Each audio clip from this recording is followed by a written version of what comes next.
कि बहन बेटियों को सम्मान मिला ना होता अगर इस देश में बाबा साहब का संविधान ना होता, कि बहन बेटियों को सम्मान मिला ना होता अगर इस देश में बाबा साहब का संविधान ना होता, यूं ही गुलाम रहती सदियों सदियों तक अगर बाबा साहब का सहारा मिला ना होता। आज भारत देश में भारत बंद में जो हमारा SC/ST एक्ट था उसको चेंज करने के लिए यही मनवादी सरकार पूरा जोर लगा दी थी, लेकिन हम बहुजनों ने भी पूरा जोर लगाया था ताकि उस मनवादियों को पता चल गया था कि इस देश से ये देश संविधान से चलेगा, मनुस्मृति से कभी नहीं चलेगा। यहाँ पर संविधान चलेगा, रामराज नहीं चलेगा। ये लोकतंत्र देश है, यहाँ संविधान चलेगा और कुछ नहीं चलेगा। हमारी माताओं से ज्यादा कुछ न कहते हुए यही कहूंगा कि माता लोग, आज हमको पानी पीने का अधिकार मिलता है तो बाबा साहब के बनाए हुए संविधान से मिलता है। ये बताइए कि आप लोगों को पानी पीने का अधिकार मिला, कैसे मिला? कभी आप लोगों ने सोचा? कभी सोचा? एक दिन वो था जब हमारा इस देश में भारतीय संविधान नहीं था, तो कहीं ना कहीं हमें नाले का पानी पीने के लिए मिलता था जो 3rd क्वालिटी में छन के आता था। 3 क्वालिटी में उस पानी को हम लोग पीते थे तो हम लोगों को टीबी और हैजा हो जाता था, हम लोग मर जाते थे। मैं बहुत छोटी सी कहानी बताना चाहूंगा कि बाबा साहब जब स्कूल में पढ़ने के लिए गए तो बाबा साहब को पानी पीने नहीं दिया गया और बाबा साहब स्कूल से छुट्टी जब हुई तो घर पे रोते हुए आए। उनकी माता का नाम था भीमा बाई। रोते हुए अपनी माँ की गोद में, अभी आपके बेटे को अगर कोई मार देता है, आपके बेटे को अगर कोई पानी नहीं पिलाएगा तो कितना, अरे हमरे लड़कवा के जो ना कैसे पनिया ना पिए दहना है, कहते हैं कि नहीं आप लोग? तो बाबा साहब रोते हुए जब अपने घर पे आए तो अपनी माँ से कहें कि माँ मुझे स्कूल में पानी पीने क्यों नहीं दिया जाता है। इतना ही कहते अपनी माँ के गोद में सो गए और उनकी माँ बोली कि बेटा जब तुम घर से जाया करो तो भरपेट पानी पी के जाया करो। इतना कहते हैं उनकी माँ भीमा बाई जब रोने लगी, रोने के बाद वो जो है जब उनका आंसू जो है बाबा साहब के गालों पर टपका तो बाबा साहब ने प्रण लिया कि माँ आज तू रो रही है, जब सबसे पहले मैं बड़ा होऊंगा तो अपने समाज को पानी पीने का अधिकार दिलाऊंगा। बाबा साहब ने 19 मार्च सन 1927 को चावदार तालाब में बाबा साहब ने हम दलितों के लिए, हमारे पास वो पावर है कि हम किसी की सत्ता पलट सकते हैं और किसी की सत्ता बना भी सकते हैं। अपने वोट को सही जगह यूज करिएगा। मैं किसी का यहाँ पे प्रचार करने के लिए नहीं आया हूं कि आप फलाने को वोट दीजिएगा, ढिकाने को वोट दीजिएगा। मैं आपके वोट के अधिकारों को बताने के लिए आया हूं।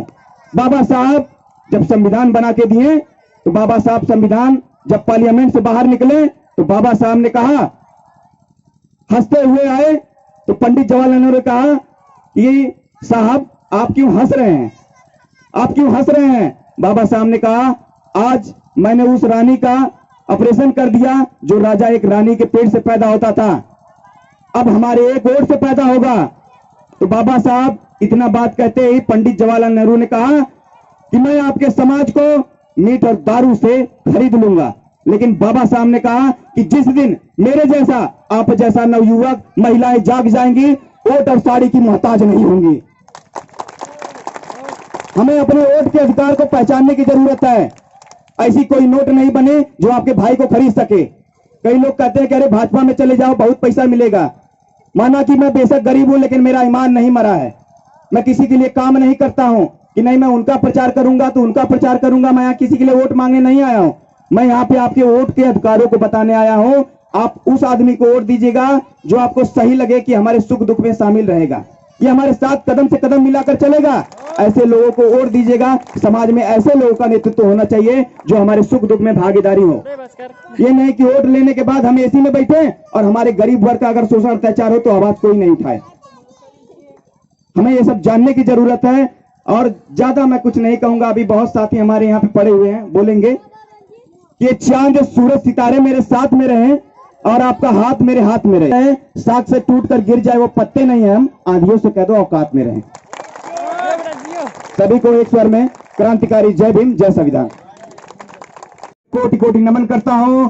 और दूसरी कड़ी में परम पूज्य विश्व रत्न महागुरु परम पूज्य महामानव बोधिसत्व बाबा साहब डॉक्टर BR अम्बेडकर जी के चरणों में श्रद्धा का सुमन अर्पित करते हुए यहाँ पर पिता तुल्य बुजुर्ग बच्चों, भाइयों एवं बहनों को एक स्वर में क्रांतिकारी जय भीम जय संविधान करता हूँ।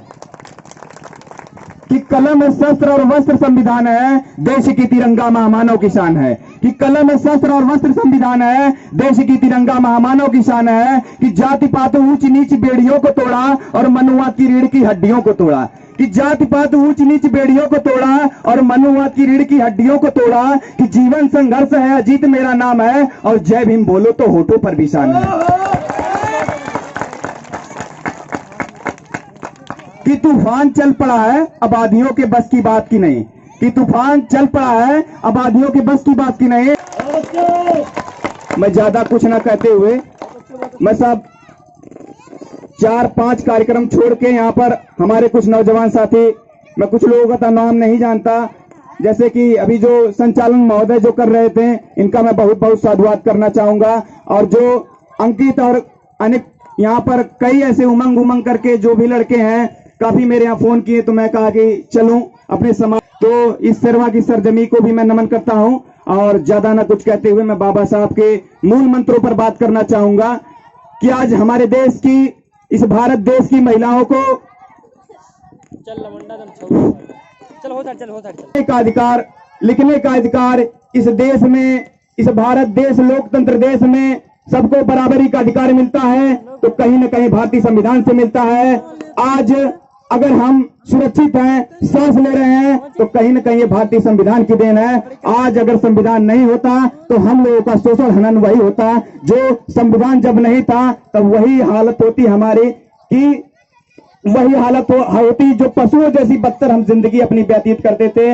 आज इस भारतीय संविधान की देन है, आज उस बाबा साहब के बनाए हुए द्वारा संविधान की देन है कि आज हम ठीक हैं, तो उन्हीं की देन है। मैं ज्यादा ना कुछ कहते, मैं एक शायरी कहना चाहूंगा कि बहन बेटियों को सम्मान मिला ना होता अगर इस देश में बाबा साहब का संविधान ना होता, कि बहन बेटियों को सम्मान मिला ना होता अगर इस देश में बाबा साहब का संविधान ना होता, यूं ही गुलाम रहती सदियों सदियों तक अगर बाबा साहब का सहारा मिला ना होता।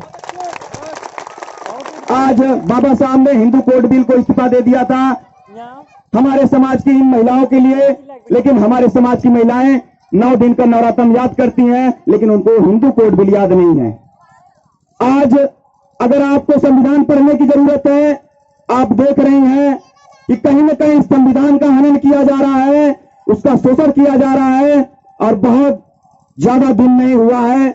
अगर इतिहास उठा के देखा जाए तो ये 2 अप्रैल का इतिहास हमेशा